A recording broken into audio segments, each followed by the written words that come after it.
really intriguing. Yeah. But then they would turn around and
right? Because one person was like, well, they need to sell because they've got equity. And her example was, Can everybody hear me? I assume the answer is yes. Right. Good morning, everybody. So before we begin with the actual presentation, I've got some information on the Housing Affordability Index. And this comes from the second quarter information. Housing affordability in California slid to the lowest level in nearly 16 years as interest rates stayed above 6% for the third straight quarter. And home prices remained elevated by a shortage of homes on the market.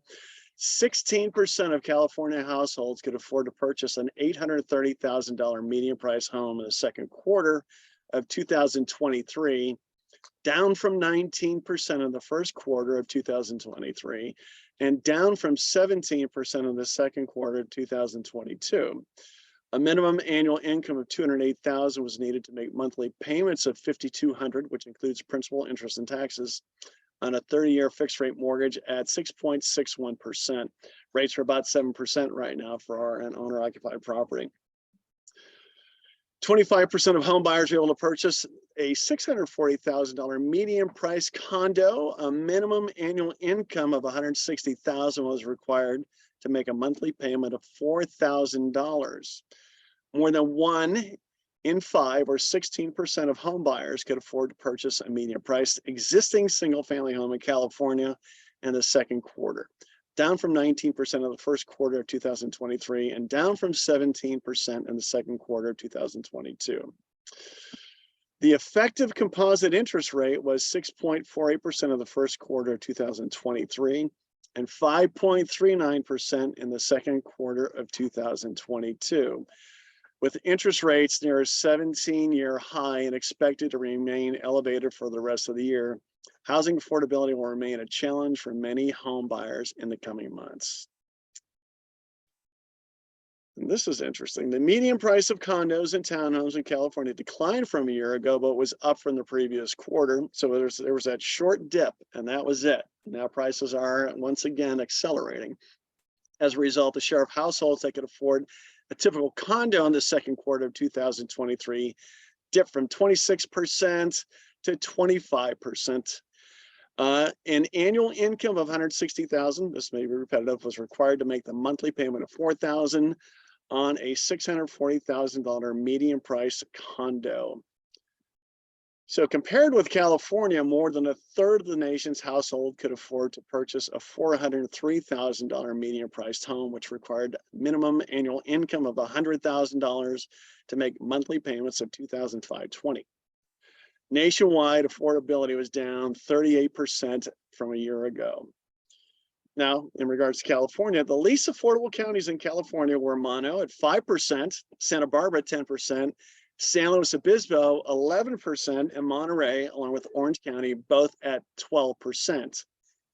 Yeah, that's it. Each of those counties required a minimum income of at least $217,000 to purchase a median price home in that county.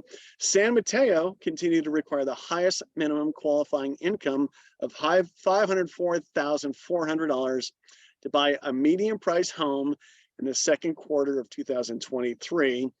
It was the only county with a minimum qualifying income over $500,000. Santa Clara County required the second highest minimum income of $451,000, followed by Marin County at $444,000, and San Francisco at $404,000. Tony was just at the Inman conference. So it's anticipated, at least what economists are suggesting, that rates probably are not going to go down for the remainder of the year. Who knows, maybe we'll see some kind of a decline in rates next year. China just reduced their discount rate. Their economy is slowing, so it'll be interesting to see how that affects us. And their real estate market is taking a nosedive, so maybe that will cause more investors from China to bring more money here, assuming the government doesn't clamp down. But overall, annual sales are very slow and it's very difficult. But I would say that the conclusion at that summit that you attended was that if interest rates do go down, the demand is just going to increase. And so prices most likely are not going to go down. So if you have people waiting and they think they're going to get a better price, I think it's highly unlikely, as a matter of fact. There's just too much demand and not enough inventory. Well, it's just the incentive for sellers. It's like, what incentive do they have when they got their interest rate at under 5%? Yeah, unless you're leaving the state, and there's a lot of people leaving the state, right? I talk to people quite often that talk about leaving. So that concludes my discussion. Next, we have Tony Bried with Orange County Realtors. Tony is here to talk about Hi, everybody. Authentisign and zipForms, right? The new edition, right? Yes. Thank you, Tony. Thanks for coming. Welcome, everybody. Oh, let's get the camera going there. Hi, everybody. Maybe. Follow me. There we go.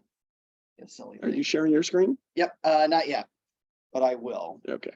So, for those of you who don't know me, real quickly, a quick introduction. My name is Anthony. I work at Orange County Realtors. Been there now for almost 21 years. Started off in the MLS department. Guaranteed I'll speak to everybody regarding rules, regulations, violations, all that fun stuff. I do believe I see a lot of familiar faces that were here last month.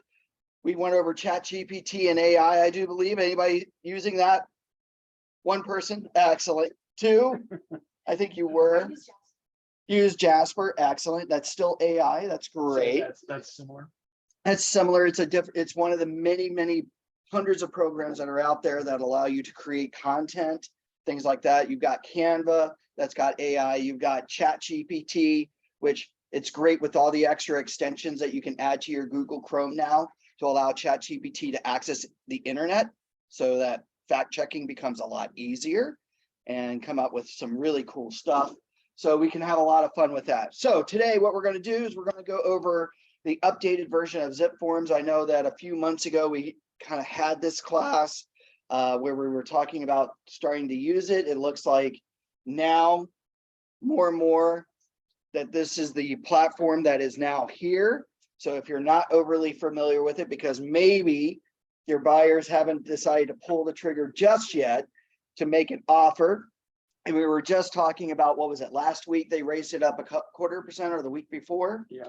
to make it about 6.5, 6.61%.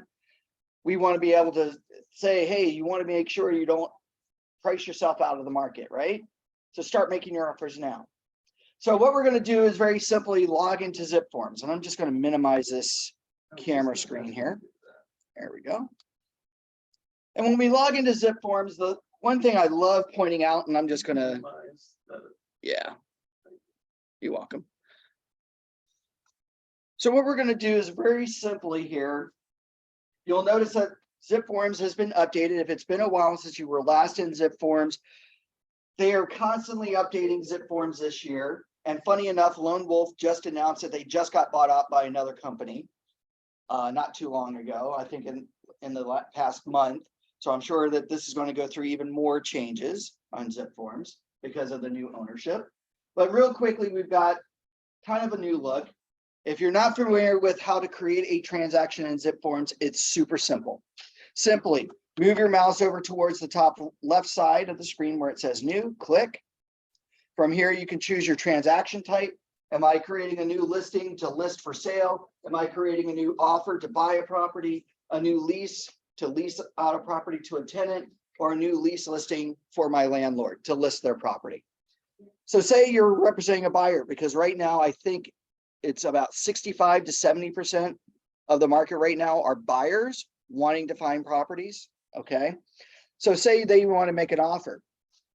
When we click on that, we can now name the transaction. We name it whatever we want. We can name it the address, the client's name, or a combination of the two. Whatever's easiest for us to remember who we're making the transaction for.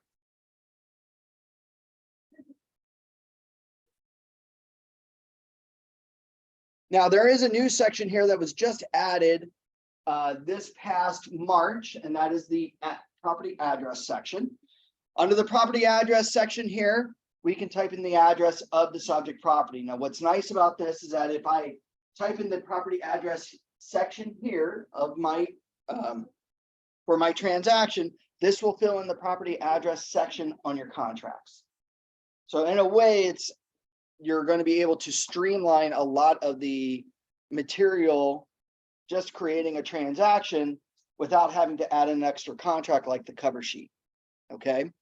So here we can put in the property address.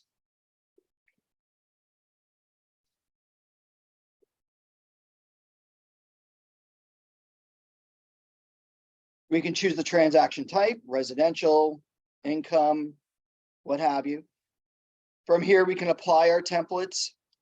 But more importantly, all we now need to do is hit save. Now, when we hit save, we're going to be taken to our summary screen here, where we can fill out some more information about our property, right? We've got the property summary like MLS number, address. You'll notice here that the information's already been typed in.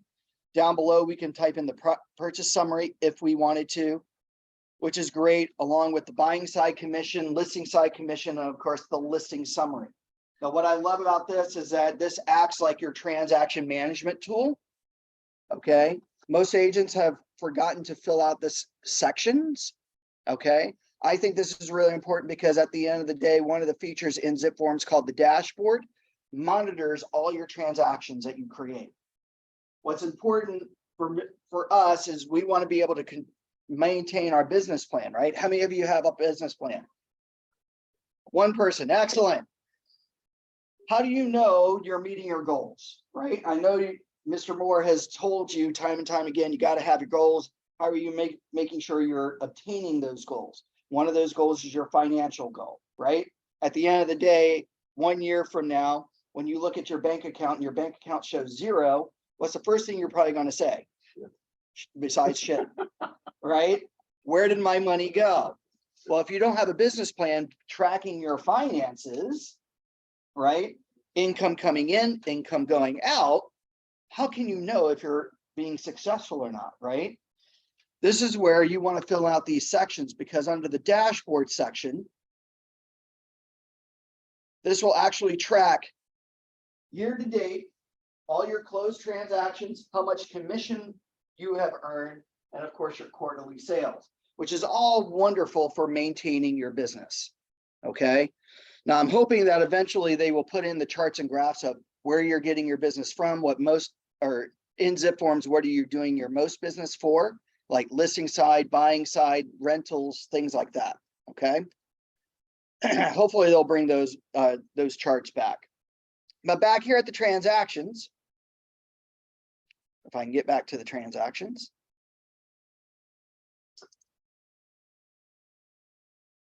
And this is one of the glitches I wish they would have fixed by now. Once I go to a different tab, it doesn't seem like it wants to go back to the transactions. All right.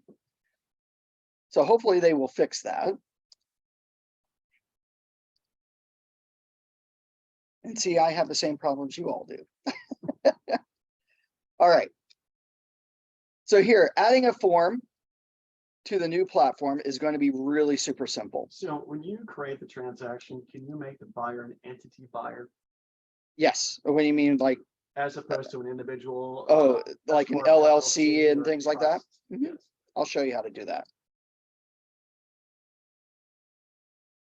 And hopefully this will come up.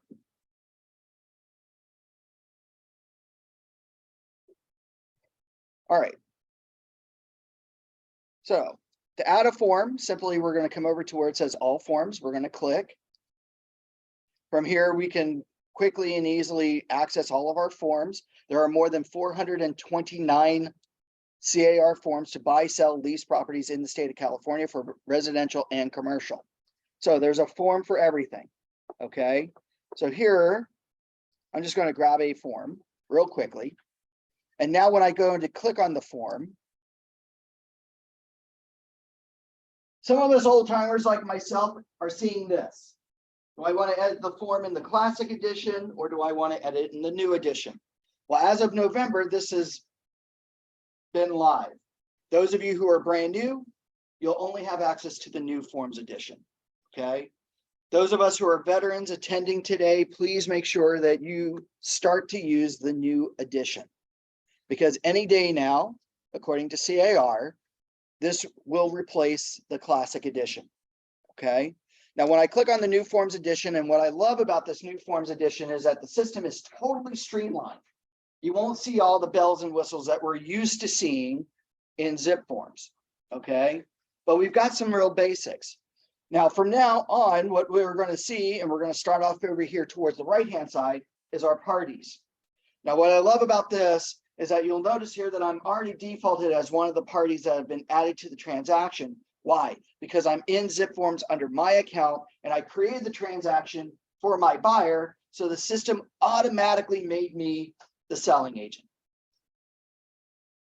There's no reason for me to add myself in and then choose my role as selling agent. The system automatically does that for you now.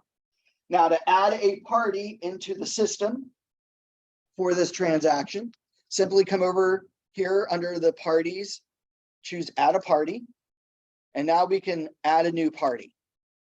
From here, we can select their role, in this case, buyer 1, buyer 2, buyer 3, buyer 4, seller 1, seller 2, seller 3, seller 4, listing brokerage, buying, lending, or buyer, seller, lending companies, escrow officers, attorneys, appraisal companies. We can add in all these parties to a transaction.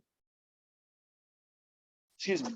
Now, if we were adding in buyer 1 and Richard said, well, can I add an entity to this, like an LLC or a trust? The answer is yes.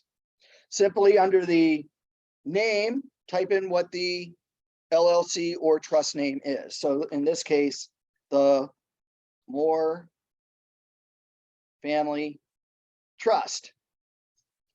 Now, under the Moore Family Trust, there's got to be somebody who's got to be the officer or the designated signee, right?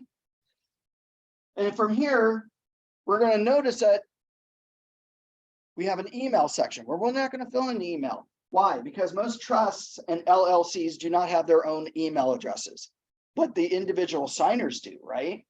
Like the trustee or the officer. Well, how do I make that person the representative? Well, if I scroll through this list of choices here under the party section for buyer 1, as I go down a little bit, there is a choice here that says signing representative automatically here. What I can now do is simply click in the box and now type in the representative, Richard Moore, trustee. And of course, Richard has his own email address. So now at this point, what's going to happen here, and I'm going to show you on this contract, that once I save this information, we see the printed name of the trust, the Moore Family Trust is here. But when we go to send this out for digital signatures, because I made Richard Moore the trustee as the signing representative, the system will automatically have Richard Moore trustee as the signer with the initials RMT. Okay. Anybody like that? Of course. Good. Simplifies it. Simplifies it, right? Now, if we had a secondary party or a third party, because some people go, well, geez, the trust has multiple signers, heaven forbid, right? Well, we can add them in. Just simply choose add a new party. And this time we're going to select the role of buyer 2. Suzanne Moore, trustee. And then of course, Suzanne's email address. However, their name needs to appear as the second signer. Now, when it comes to the 3rd, the 4th, heaven forbid, 5th, 6th, 7th, 8th, 9th, 10th, 11th, this is where other contracts will kick in. The ASA, the additional signature addendums. That form will allow you to put in buyers 3, 4, 5, and then sometimes 6, 7, 8, 9, because you can add multiple ASAs.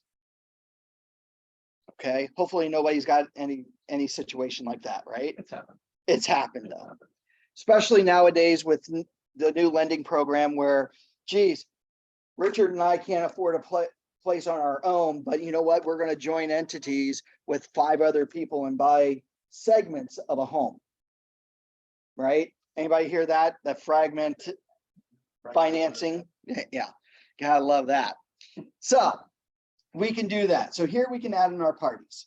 Next, over here to the right, forms. Now I love this section here, this new section. Number 1, currently of the one form that I did add, that's in my workspace area. If I had other contracts that I added in previously from a different transaction or other documents, they may be found in the bottom section here that I could move up into a workspace. Now, what's the big deal about the workspace? The workspace just basically dictates what you were working on at that time. So you may work on different documents at different stages of the transaction. This will definitely affect listing agents. Why? Well, your first workspace will probably be the initial contract, right? The residential listing agreement. But then you go to add in the disclosures and things like that. That may be a secondary workspace. It's a way of keeping things a bit organized if you choose. You do not have to create multiple workspaces, okay? But to add in a form or a document, I love this. Simply come over under the forms, under the workspace, choose add. When I select add, a couple of things here. Number 1, we got a different section here, and you notice there are some forms here right away. But we've also got 3 different sections at the top. The first is suggested. Now, anybody familiar with Forms Advisor in zipForms? Now, Forms Advisor is a tool in zipForms that was created by CAR Legal. And what it allows you to do is answer a set of legal questions. And based on those answers, which, by the way, most of those are yes or no answers, based on your answers, we'll compile a list of forms needed or required for the transaction. This is great for those of you brand new, dealing with a transaction you've never dealt with before or a situation. Maybe you answer those legal questions. That way it tells you what forms you might need. Now, what's nice about this new edition is that based on certain terms of your contract and what type of transaction you already have, the system will automatically take upon itself to suggest a list of forms that you might need. Doesn't mean you actually need them, but this will change as you type in terms on a contract, according to CAR. So in a way, this is like your Forms Advisor just on steroids. You didn't answer anything just yet. It's just as you're filling in a form, this list will change. Now, if there's a form that I want out of this list, I could simply click the add button. Now, to add forms myself, simply come over to where it says Forms Library. Here we are defaulted into the CAR, California Association of Realtors Library, where again, down below, we can access more than 429 plus CAR forms.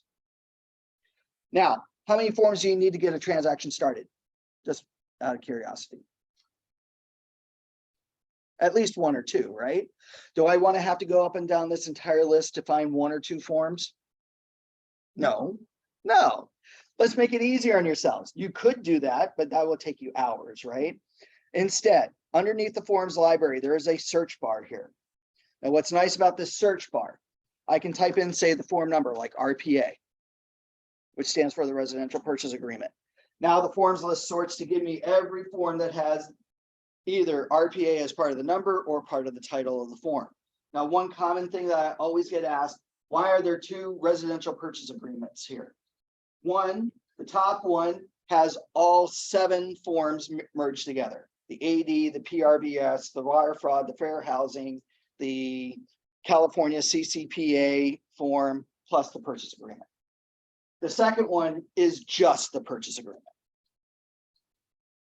So you're going to need all those forms anyway with the purchase agreement. Choose the top one. Now, if you don't know the number of the form, but you know part of the name, like disclosure. Could you also click on the drop-down tab, because a lot of times people can't find forms and they're in different libraries? Oh, yes, I'm going to show that. Thank you. So here we can see, type in the word disclosure. Now every form that has the word disclosure as part of the title now appears. Now, unlike the earlier method of going to all forms, where we could click on the title of the form, here with the new addition, if I click on the title, it doesn't add the form. I literally have to click the add button to add the form to the transaction. Now, if there is a form that I'm trying to look for, like the CRMLS form for coming soon form, right? Or the environmental hazard booklet. Did you know that you have access to the environmental hazard booklet through zipForms? I had one yes, one no. Excellent. Those are in different libraries. You being a CAR member, you have access to various other libraries to access other documents. Excuse me. So as an example, to find that coming soon form, we can click on the down arrow next to where it says CAR, California Association of Realtors Library. And now we can scroll through and find the library that says California Regional Multiple Listing Service. And when we select it, there is the seller's instructions to input a listing into CRMLS matrix as coming soon. There again, I can click on add. Now, if we're trying to access our environmental hazard booklet, right? Lead-based paint, earthquake guide, the whole 9 yards. That is found under the California EPUBs library. Here we have access to the first 6 choices, which is the entire booklet. So the property owner's guide to earthquake, disclosure regarding lead-based paint, and of course the HERS energy guide. Here we can add those books electronically, which, by the way, if you can add them electronically to the transaction, you can now easily email those documents to the client, along with the page for receipt, which is fillable.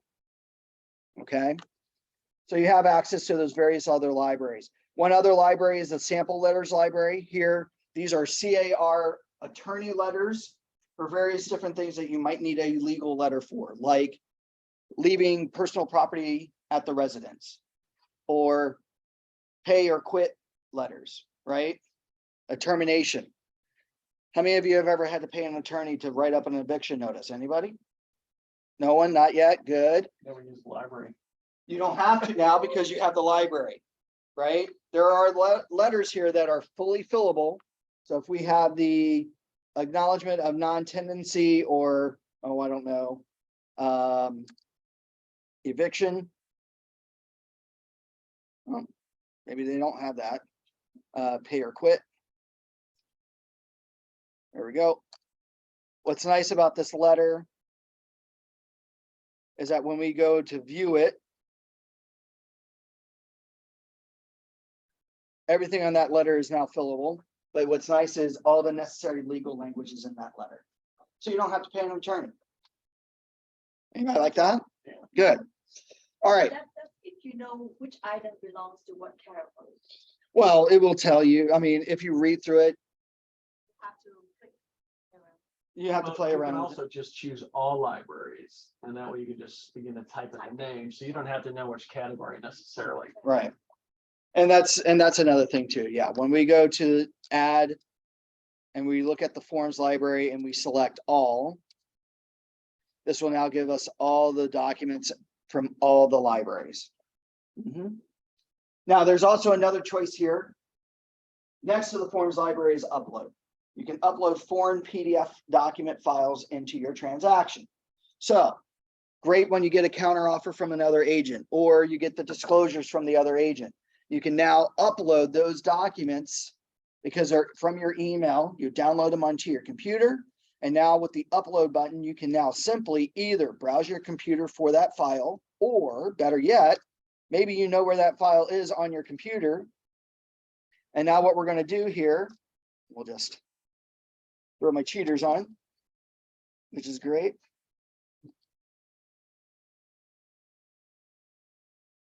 It's hard getting old, let me tell you. zipForms. There we go, zipForms class. And now what I can do is simply find the PDF file. Oops.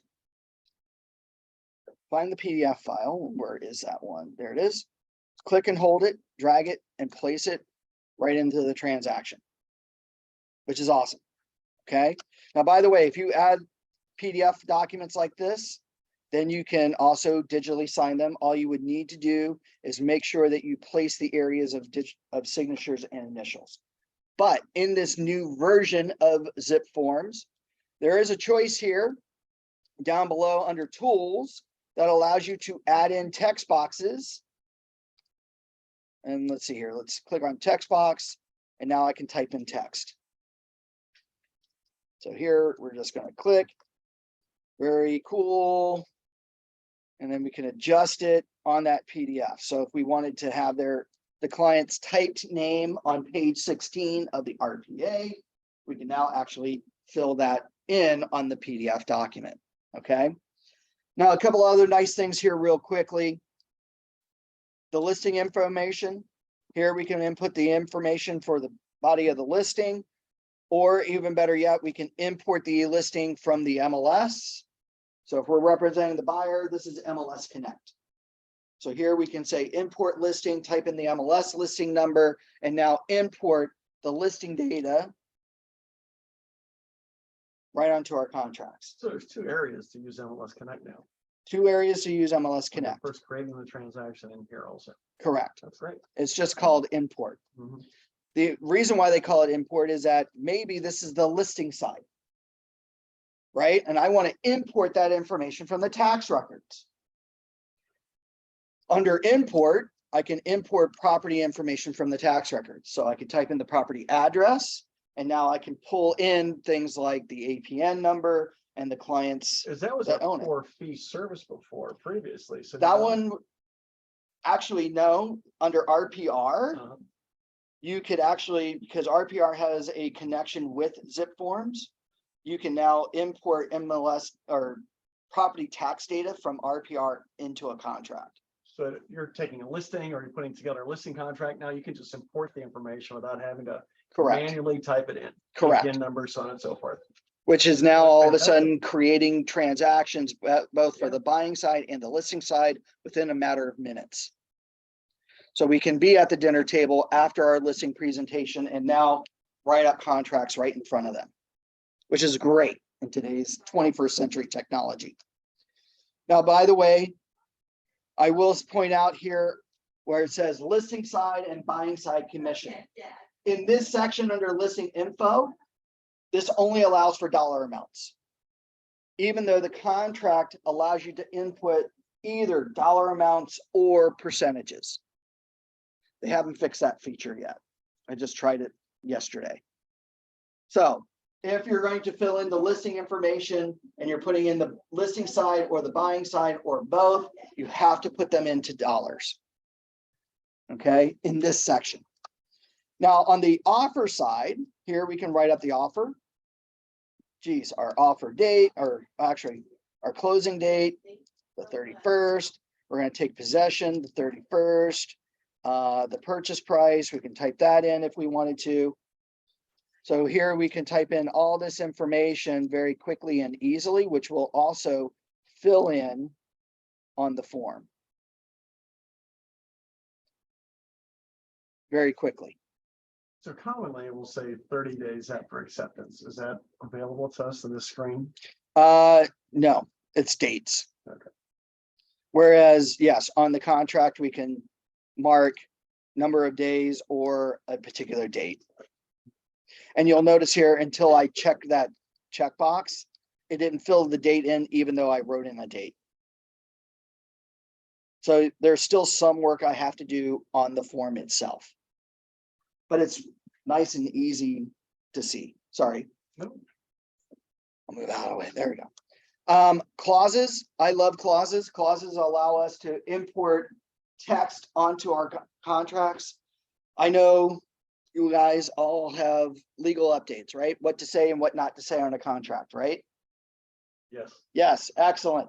Maybe you've also been advised, if you ever write a counter offer, you should say XYZ. Or maybe you're dealing with that probate addendum, right? Because it's a probate sale, you should say XYZ on that form. Well, how many of you do probates? Not many, right? And maybe that one time you do a probate, you go, geez, what did Mr. Moore say I should say on that contract? Well, this is where you want to create a clause. So after that meeting, right, that says, hey, you should say certain things on a form to protect yourself and your clients. Make that verbiage into clauses. Very simple. Come over to where it says clauses. Say, add a new clause. From here, title it probate language. And then write down or type in exactly what was said. Okay, and then save it. Now, maybe 1,000 transactions later, or maybe tomorrow, you deal with that probate. Now what you would do to add that language into a form, come to the area of the form, right? So have that form available. And now click on the line where you want to add text. Now in the old edition, when we clicked on the line to edit text, there used to be a funky little icon that appeared in the upper left corner of that box. Well, now you'll see here that instead of a funky icon, it just says what? Add a clause.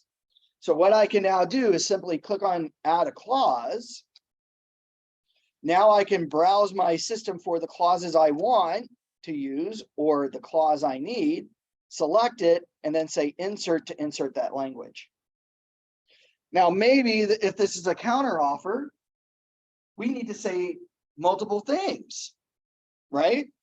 Well, can I apply multiple clauses to one line? Sure can. Simply click back on the line, click on add a clause, find the next clause I need to add, and then say insert. And that will insert that text on that line. Okay, so we can add as much text on a line as we did before. Even if I go past the allotted line of text, all that verbiage will be added on to the TOA, the text overflow addendum, automatically. So now you can have the necessary information said or written on the contract to protect you and your clients. Okay.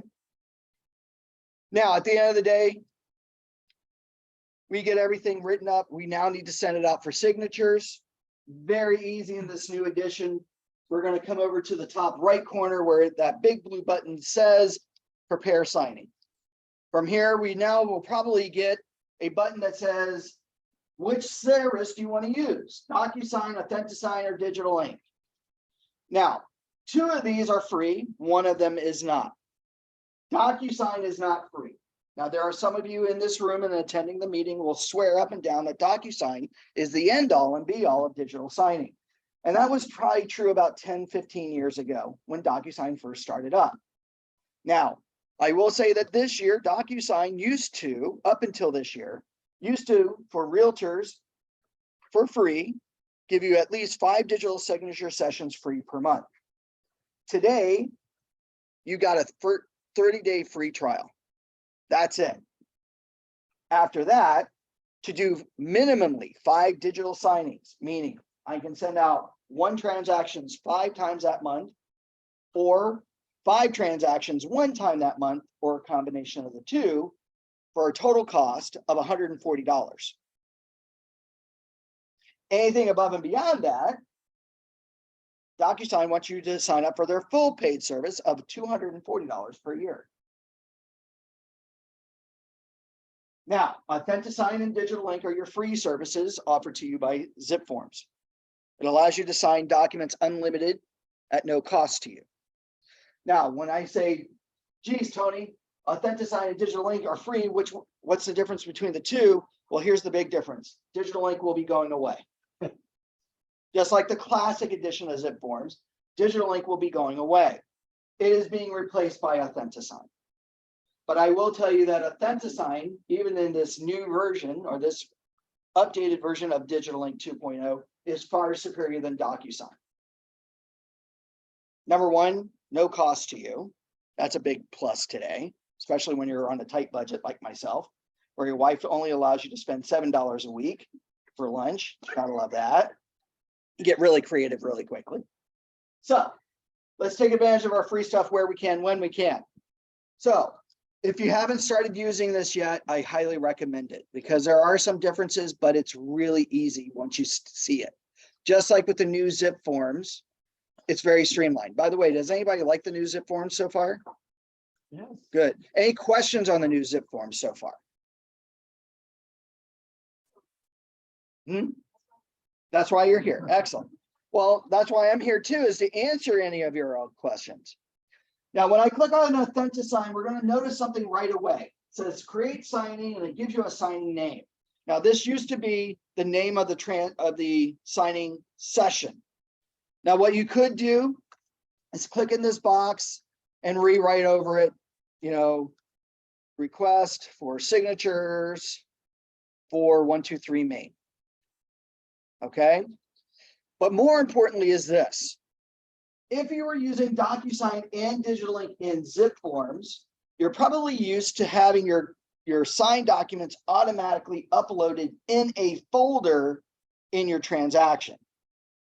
Unfortunately, today, with the new Authentisign, we have to tell the system to return any and all signed documents back into our transaction. Now, you'll notice here, it only gives me 2 choices, main folder or archive. We're going to select main folder. That's the main body of the transaction. If I used a button called add a folder, when I created the transaction, under the summary, there's a button that says add a folder. Make a folder called signed documents. That way, when it comes to digital signing, you can tell any and all, at the end of the day, signed documents go into that signed documents folder. Okay, which makes it easier for you. But what's nice about this is that if you selected nothing, okay, the system will only email you the signed documents. So not only do I want an email, but I want my zipForms to get a copy of the contracts. From here, we're going to click on create. Now, when I click on create, the first thing that it's going to do, and hopefully it won't ask me to rate this, and it looks like we got a couple of chats here. His name will show up when the signature box appears. Oh, thanks, Carlos. Yes, those are questions. Questions answered. Okay, first thing that we're going to start off with, we're going to pick the signers over here to the left. So right away, we're going to default to the signers. We're going to come down below here where it says add participants. Where we're going to add the participants from. We're not going to add new ones. We're going to choose the ones from the transaction that we've added. When we click on that, and if you can't see that, we'll just zoom in here just a bit. we're going to say add from the transaction. Here we can now pick. Now you'll notice here for buyer one, instead of it saying the Moore Family Trust, it now puts Richard Moore, the trustee, who's the signing rep. Here I can select Richard, I can select Susan, and of course I can select myself. From here with the people selected, you'll notice that they're all remote signers, meaning that everybody's signing. In some cases, maybe you have somebody that just needs to review the documents and that they don't need to sign. You can click on the down arrow next to that person. You can just make them a reviewer, or even better yet, in some cases, buying agents, I've seen people select the listing agent. If you select the listing agent and they're a remote signer, you're forcing the listing agent to sign your purchase agreement. Now, most agents will not sign the purchase agreement until they've had a chance to review the offer, correct? Now, technically, they can't review the offer until they get what? Don't be afraid. Contract. They're right. In order to get the contract, it's got to be signed already, right, by the buyers. Yeah. Well, this is considered in the process of signing.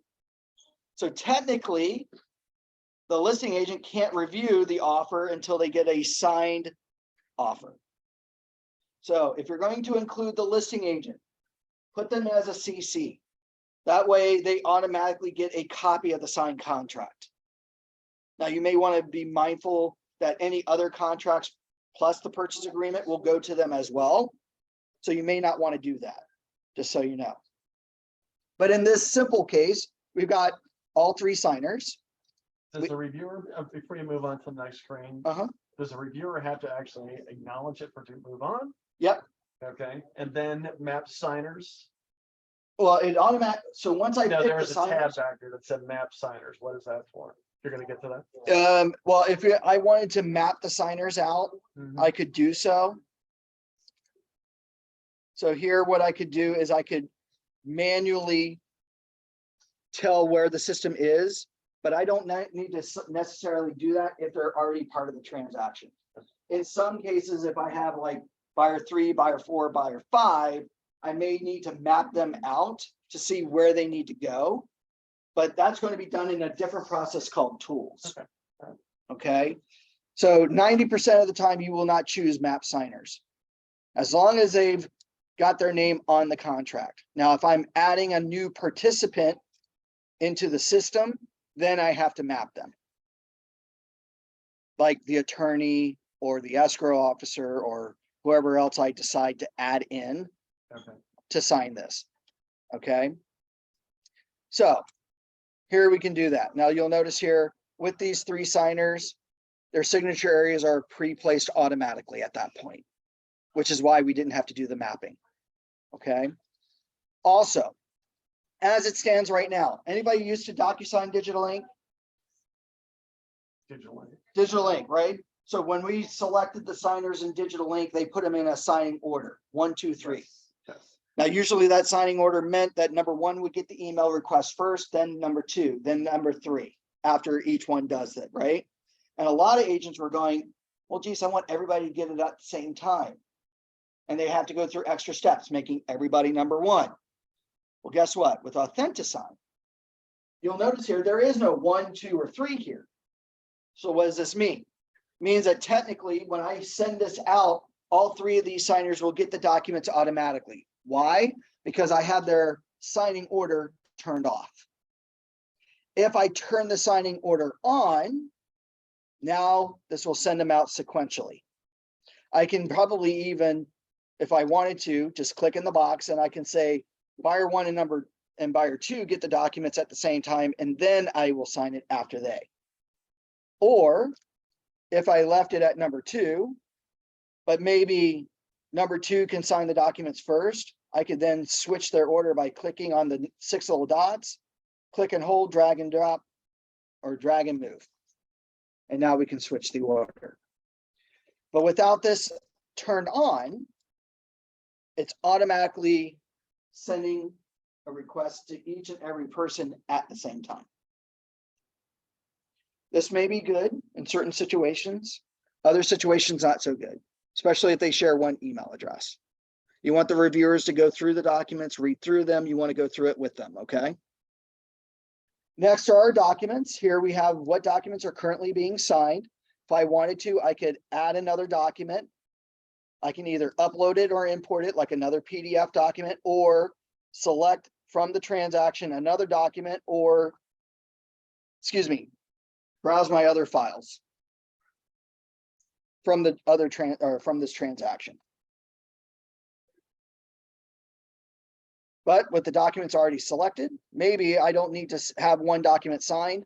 I can very simply click on the little down arrow and then say remove the file from this session. Now, the next one, the tools. The tools are how we can drag and drop signature tasks in a form. Real easy. Again, 90% of your forms already have the digital areas pre-placed, so we don't have to really do too much other than find that one PDF document.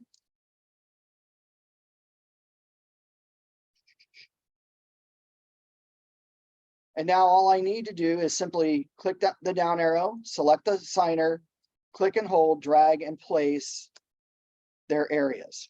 And I'll zoom out of this just a little bit so you can see the full screen. Now,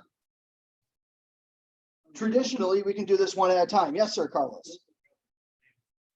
Yep, we're going to go over that right now. Now, we're actually going to have a little fun with this. How many of you have ever had to drag and drop multiple people on one form? Anybody yet? Of course. Of course, a few of us have, right? And sometimes we're in a time crunch. Wouldn't it be great to be able to drag everybody's signature on a document at the same time? Well, this is where the new Authentisign is a little superior to DocuSign. Here, what I can do is, instead of it affecting one individual at a time, what I can now do is come over to where it says all signers. From now, or what I'm now doing is affecting everybody out at the same time. So if I say drag over initials for every signer about here, I've now got 3 initial spots. Now what I can do is just simply move them and place them where they need to go. Yeah. Just like we have a choice here called signer fields. What I can do with the signer fields, as an example, if I needed Richard's printed name on this document, simply come over to where it says full name, click and hold, drag and place. And now we've placed Richard's printed name on this form. Or again, if I needed everybody's printed names, all signers, full name, drag, and now we've got all 3 printed names that we can just place on this document. Yeah, it's a nice feature. Super nice feature that we can do. Okay. Now I will tell you what they're probably going to get rid of is this section here, because I just tried this yesterday and it didn't work. The text box. I used to be able to click and drag a text box and fill in the text box, or have the person be able to fill in text themselves. For some reason, it's not working anymore. So I feel that they're probably doing something modification wise because of some legality. Okay. So that means if we've gotten to this point, we can't add text anywhere else. Correct. It locks it. But now, as long as I've got at least one task for every signer in this list on every document or every form, now all I need to do is come over to the top right corner, click on next. Now here's a couple of nice things. At this point, I can now dictate when the session expires. Typically, DocuSign Digital Ink gives you about 7 days before the session expires for signers to sign. Here, I can give my client a month, a year, or maybe just a matter of a couple of days to sign the documents. So here, maybe I go back, whoops, to August, and I say they need to sign this by August 18th. But between now and August 18th, I'm going to give them a reminder once a day at, oh, I don't know, I know Richard likes to sleep in, so he doesn't really get up before 12. So every morning at 12 noon, when he decides to wake up, he'll have an email from the system reminding him to sign documents. Now at this point, We can hit send. When we hit send, in less than 2 minutes, the email goes out and now your signers are off to the races and signing documents in less than 10 minutes. Now, if they're doing things properly, they're reading through all the documents, which I highly encourage. Richard highly encourages you to make sure, because going through and learning about the RPA contracts and the RLA contracts on their last pages where you sign, there's a little blurb above your signature that says that you have reviewed or made sure that your client has read and understood every aspect of the contract. That's a big part. You have to make sure that they read and understand every aspect of that contract. So make sure you review the contracts either at time of signing or around time of signing. Okay. Before you continue, we go back to the prior screen. It Mhm. shows drop down. What is that? Which one? This one here? Down, right down, right there. Oh. I guess I can give them drop down choices. Oh, define the choice, make it required. So I can give them a multiple choice to fill in on the form. So I can say, all right, we're going to give them like, I don't know, toothpaste, right? Give them the options. You can put that in. That's a new one. Default option, they get to select. Huh. I have to play with that one. I've not played with that before. But it looks like it's an option for them to pick and choose something. And then radio choice, if you want them to fill out a form and just click on it, for example, to choose a selection, yes or no. Mhm. Like the TDS, SPQ, and the ESD automatically has seller ones fields on every aspect of that. I'll tell you, when I've used the SPQ and the TDS in regards to responding to the default form, it doesn't retain the response in many cases. Really? It leaves it blank. When they fill out the document via digital signing? Yes, yeah. Huh. So witness that on the RPOD, the residential property owner disclosure, and the RPOQ, residential property owner questionnaire. Those are the new forms, huh? Yeah, those are new forms. Okay. At least certainly on those last two. Okay. It's not retained. If that's the case, if you're running into those problems, there's a feedback button, which will go to Lone Wolf's tech team. Let them know. That way, hopefully it'll take them less than a week if there's enough complaints about it. I almost guarantee when it comes to a form, they should know about it right away, that the features aren't filling in properly. Okay. And then if you wouldn't mind just going to layouts and then options, you click on. Oh, the layouts. Yes. I can choose layout options like apply layouts, create a layout. So here I can say, you know, for the listing bee, I can create a brand new layout.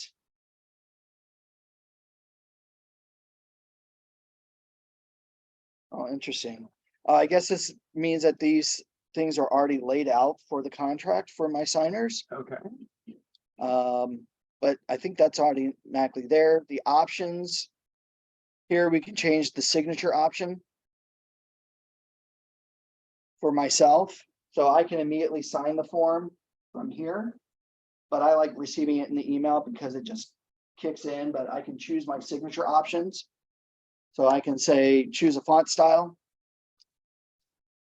I can write it, draw it, or I can upload a picture of my signature to sign the document. So that's mostly for me. Can we look at the signature page of the RPA? Did it populate without using the cover sheet? Your license information, for example? It might have.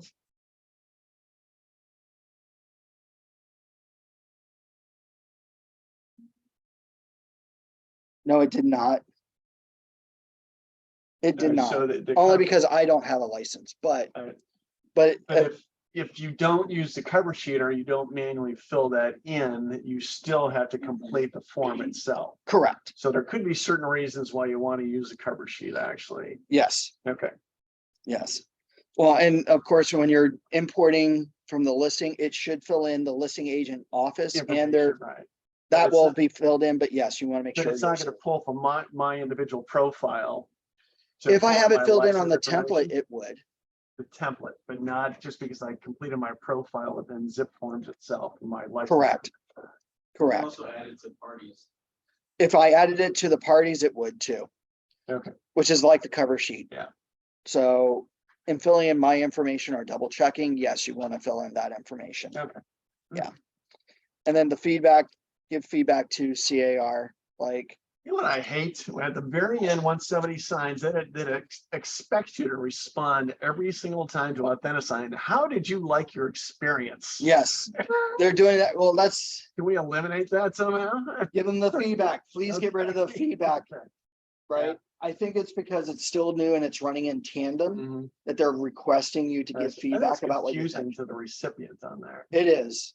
Along with, after they sign, it asks them, do you want to download the document? Yeah. You just tell the client, and you'll get the completed signed document from me. Don't worry about downloading anything. Yeah, because once you get to that screen, it doesn't say close. You have to actually go up to the browser and close it out Correct, to move on. correct. Now,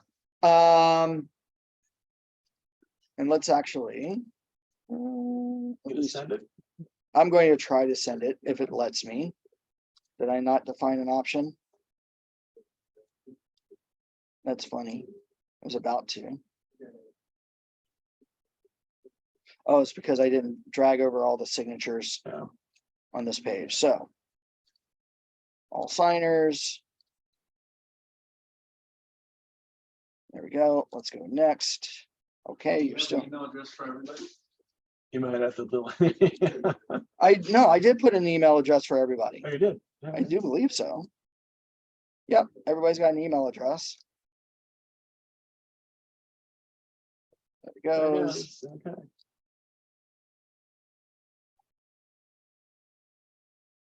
All right. So now say the client has a problem, or a term needs to be redone, or we discovered there was a mistake. What can I do at this point now that I've sent it out? Well, what I now need to do, maybe I need to double check on things. From the transaction itself, I'm going to now move my mouse over to where it says e-sign on the dark gray bar, not the e-sign green button over here to the far left. When I click on the e-sign choice here under the gray bar, I will now see that this session has gone out, that it shows that it was sent. If I didn't send it, it's going to say not sent. I can go click on it and then finish doing what I need to do. So if you need to leave, maybe go to lunch, go to dinner, save your work under Authentisign. From here, what I can now do is I can now open it up by clicking on it. Now from here, I have the signers, and if I happen to see that one of their email addresses is incorrect, I can click on the little edit icon and edit their email address and then resend the invitation to them. The other choice is that I would need to cancel this. Unfortunately, there is no cancel or delete anymore. So what do we need to do? And it looks like, oh, how funny. They got rid of that option. They used to have an option here. We're gonna, yep.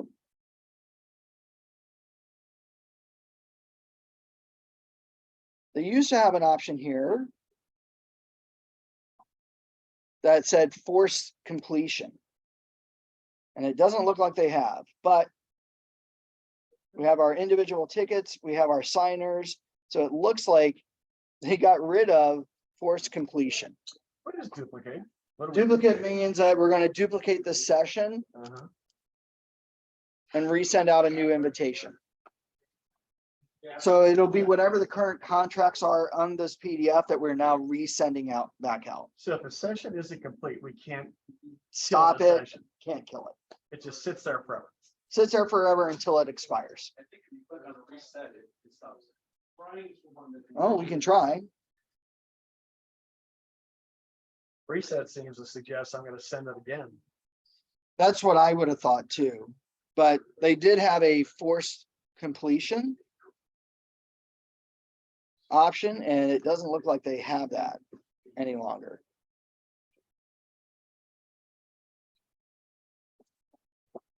Yeah, see, I've got a draft, so that duplicate we're ready to send out a new draft. Reset. All signed documents will be lost if you continue. Okay.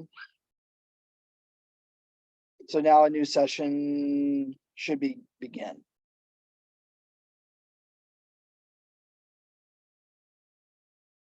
Yeah. So you're just beginning it over again, Carlos. Yeah, but if you go back, it's not gonna show up as sentence. It'll say draft, right? Yes. And then I don't think you can delete a draft.